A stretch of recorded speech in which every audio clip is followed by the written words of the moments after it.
Playa, bună dimineața Mel, bună dimineața Intenții. Astăzi este duminică, plouă și ce fac oamenii când plouă de rupe și nu se duc la electric, care cred eu că este cauza acestor ploi inexplicabile, se duc la o cabană, la cineva, la 3 ore distanță să facă un grătar, unde și acolo plouă. Așa că da, astăzi mergem la pâine picurată și la niște peșteri și o să fie chiar interesant. Adică vă invit în această călătorie minunată cu niște oameni puțin cucu.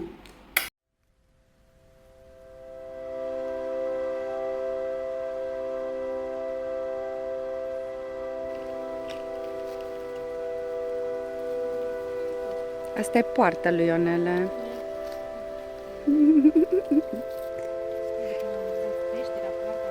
Astăzi vrei să ne certăm. Cineva vrea să se certe cu mine.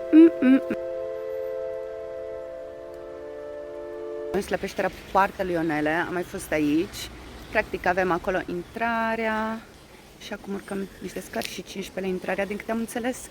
Și pe Monica am pierdut-o pe drum pentru că am spus că pentru 15 lei ea nu mai vine a 3-a oară, că într-adevăr e destul de mică. Dar drumul până aici a fost foarte obositor, 3 ore, cu trezit la 6 dimineața, trebuie să bag un Red Bull, un espresso și o cafea cu lapte și doar acum încep să mă trezesc. Dar merită, foarte frumos și nu plouă, e chiar foarte plăcut. Vă fac prima parte a descrierii.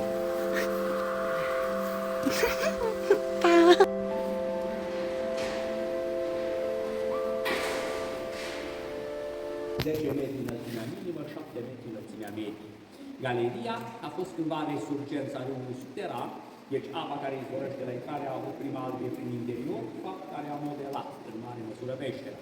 În timp, apa și-a părit altă albie, dar când debitele cresc foarte mult într-un timp scurt, în general primăvara, la topirea zăpezii de deasupra de platou, câteva zile se reface și vechea albie. Datorită acestui fapt, în peșteră nu s-au format stalagmite, acele formațiuni care pornesc la bază pentru că au fost spălate de către apă. Haideți să... Debitele cresc foarte mult, surplusul începe să iasă de jos, de prin fisuri și dacă este bogat alimentat de la suprafață, zăpadă multă, topire rapidă, apa umple galeria, urcă până la acest nivel, trece prin interior câteva zile, pe urmă se retrage. La nivel maxim, lacul format aici are 12 metri adâncime. Cea mai mare parte a timpului, galeria este lipsită de apă.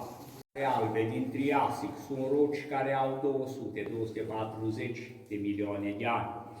În peșteră trăiește o colonie permanentă de lilieci, formată din câteva sute de exemplare, ocrotită de lege, pentru protecția cărora galeria superioară, care nu se vede pentru că este în spatele peretelui de stâncă, a fost închisă publicului și declarată rezervată.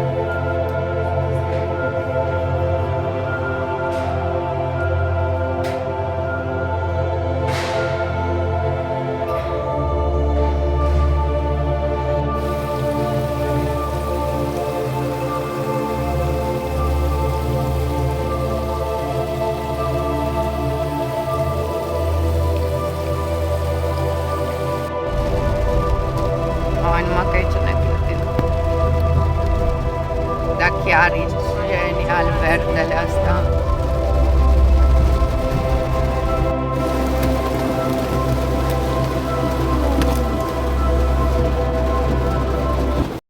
Găsiți și zmeură.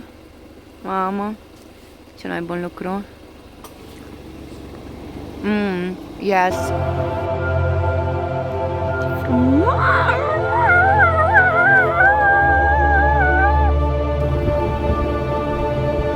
Îți trebuie în viață atât, un loc ușor frumos, o cabană frumoasă, cu munți, adică munți, da, munți, peșteri, brazi.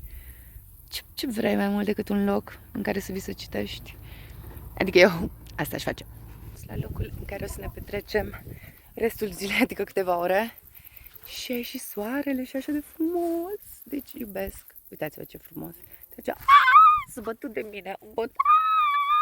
Bibilica câteodată tu. Doamne, și ferește, du-te în partea, hai la altă. Cine? Oare ce filmat acolo? Cracii mei? E tare tu. E bun. Eu nu pot. E de nucă? Da, de nucă, dar mai degrabă mi se pare că simți corțișoară. Da.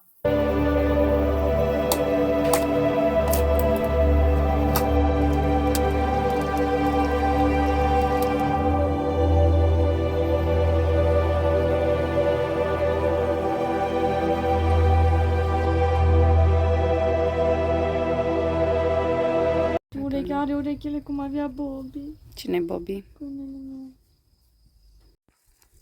Dai cu mine. Ce mănânci? Ăla-i Bobiță, noul prieten al fetelor. Și al meu, evident. Copilașul nu-l lasă să meargă. Când mai înainte a fugit după mașină 2 kilometri.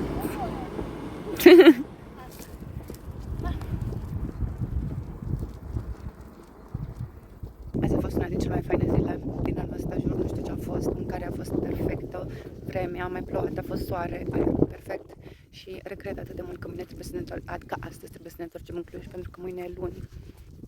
Toate a mai sta măcar o noapte. Natura asta perfectă și liniște și braz și nu există nimic mai frumos decât natura și oamenii potriviți lângă tine și un pic de mâncare bună și simplă și asta e tot ce ai nevoie. E în foarte depărtare, cățelul nostru are ceva cu pisica care imediat se înalță la cer de cât de sus se înalță. Dar nu vă mai ascultă. E așa de departe.